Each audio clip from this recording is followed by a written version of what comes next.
Stick with me. I'm going to show you 5 things you didn't know about plug outlets. Plug outlets.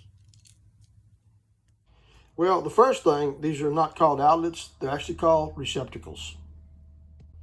And one cool thing about them is, if you look to the left and the right side of them, you're going to see these little tabs here. You can pull these tabs, get a pair of needle nose pliers or pliers, and you can jerk these out of here. And that eliminates the power going to both plugs. I'm not sure what the reasoning behind that is. However, you can only power up one and not both once you pull these tabs out here that are on the sides.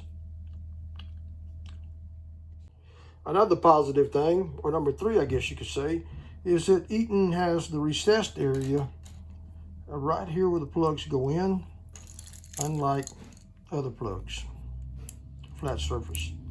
The actual recessed area makes it easier to insert a plug in place. Makes it a lot easier, guides it in there when you're trying to put it in.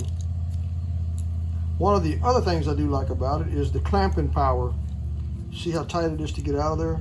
That's a plus. That means you've got a real good connection from the plugs itself into the receptacle down inside. The holding clamps are built inside these plugs.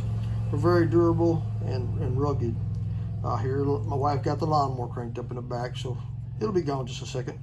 But yes, that's another positive thing that's really great about the Eaton plugs. Another positive, and it is like it in most plugs, but just so you know, the neutral always has a bigger slot than the live section of the plug, which keeps you from reversing polarity. I believe that's pretty much standard on most all plugs. There are receptacles that are out there now, but that is a positive thing. Another really cool thing is you see right here, let me get it where you can focus on it. You see this little tab or this little ear right here? You can take your wire, once you've got it stripped off the proper length, and stick it in there like so, and pull that right around just like that right there.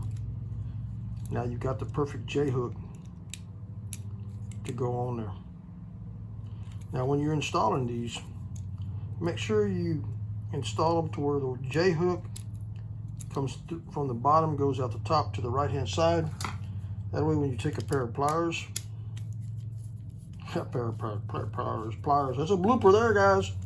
When you take a screwdriver, you see how well that went around there? You want that to go all the way around just like that. No wire sticking out here past this, and enough to go right around there, and it stays completely around here. When you're tightening that now, by orientating the J-hook that way, you'll be pulling that wire into the plug and not away. If you put it the other way, you're going to be forcing that out of there. Another cool feature, on the back of it, you'll see a gauge right here. It tells you how much wire you need to strip off of that. For insulation, you strip off that wire to have a good clean part to wrap around the terminals. I bet you're wondering what these little slots are for, right? Well, I've already explained that in one of my other videos. Hit the subscribe button, like button, go back view our other videos. It'll explain what you use these for and why they're into the manufacturing of the plug. Check out the other videos at Simply Videos, or Larry Spruce is where we have these posted. LarrySbrusch. Check out that other video.